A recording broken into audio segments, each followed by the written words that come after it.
Bonjour, c'est Nancy du Centre Évolution, experte en bien-être. Dans la vidéo précédente de cette série de vidéos intitulée « S'écouter pour se réaliser », nous avons parlé de notre puissance intérieure et du rôle que nous avons ici sur cette terre, celui d'évoluer. Dans cette deuxième vidéo, nous allons parler du cerveau et plus spécifiquement de l'esprit conscient, de l'esprit subconscient et de l'esprit de la superconscience. Cette vidéo va vous aider à comprendre, premièrement, ce que le cerveau peut faire pour vous, deuxièmement, la fonction de chacun des esprits et finalement, comment utiliser ces ressources si précieuses. Le cerveau de l'être humain est vraiment magnifique en raison de sa conception, mais surtout en raison de sa capacité phénoménale. Je vous présente un résumé des 3 esprits de notre cerveau. L'esprit conscient. L'esprit conscient correspond à environ 10% de la capacité de notre cerveau. La partie consciente se compose de ce que je sais de moi et qui est dans ma mémoire immédiate et de ce qui me reste comme souvenir vécu ou retransmis par mes proches ou la société.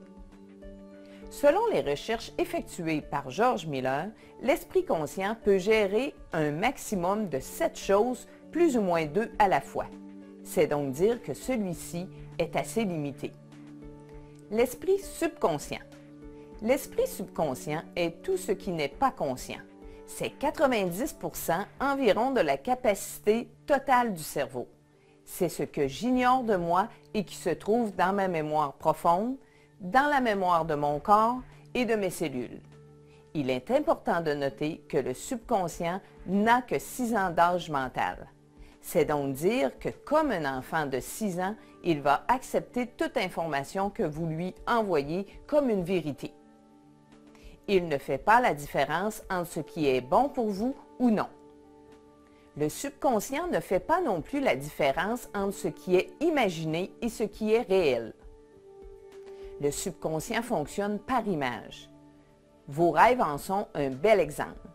C'est la raison pour laquelle le subconscient ne comprend pas la négation, puisque vous ne pouvez pas ne pas voir une image. Si consciemment, vous vous dites « je ne veux plus me mettre en colère », l'image correspondante est une personne en colère.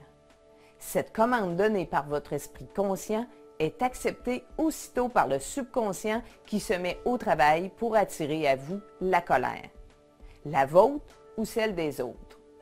Voici les fonctions principales de votre subconscient. Il régularise les fonctions biologiques.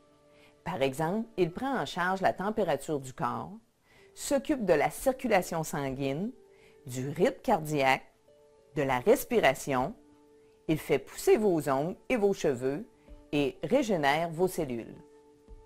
Le subconscient emmagasine tous les souvenirs, et je dis bien tous les souvenirs depuis votre naissance, de même que les apprentissages, les ressources et les savoir-faire que vous avez accumulés. Par exemple, vous avez appris à marcher étant jeune.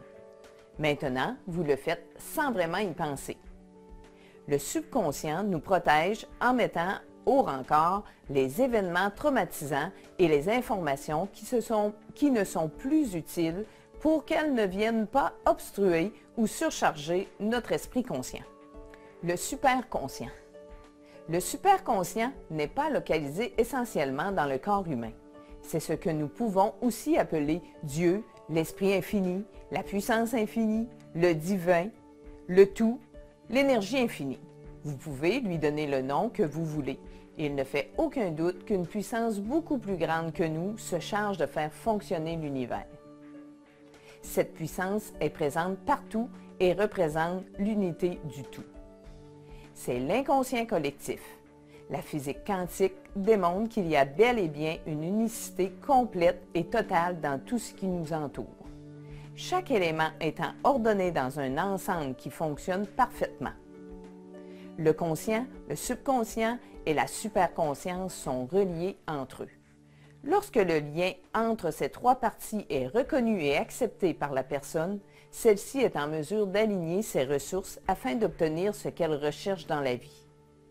Elle utilise son plein potentiel et tous les outils disponibles pour maîtriser sa vie et la construire selon ce qu'elle désire.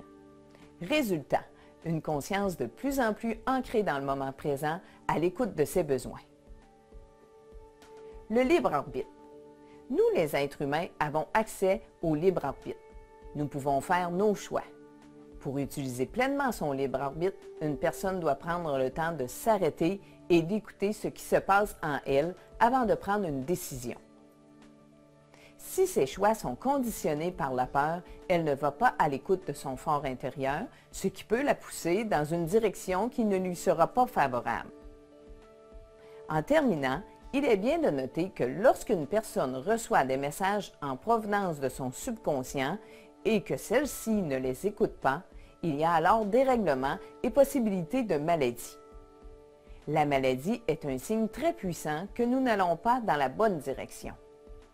Un changement de comportement ou de direction vers l'atteinte d'objectifs réalistes et cohérents, selon nos besoins, est indispensable. C'est sous cette condition que les personnes s'épanouissent dans la vie. En ce qui concerne cette vidéo, votre travail consiste à prendre le temps de vous arrêter lorsque vous avez une décision à prendre. Posez-vous la question pour savoir si votre choix est justifié par la peur ou par votre besoin réel. Dans la prochaine vidéo, nous verrons jusqu'à quel point nous devons prendre en charge notre vie et quels sont les inconvénients qui y sont rattachés. Nous verrons aussi l'extraordinaire pouvoir qui sommeille en nous et qui ne demande qu'à être exploité. Surtout, laissez-moi vos commentaires, vos questions et dites-moi ce que vous pensez de cette vidéo. Si vous ou une autre personne que vous connaissez désirez vous inscrire à la série complète de vidéos, il vous suffit de vous rendre sur le www.centrevolution.com où vous retrouvez le formulaire d'inscription. Vous pouvez aussi m'envoyer un courriel à nancy.caron@centrevolution.com. Passez une bonne semaine et à la prochaine!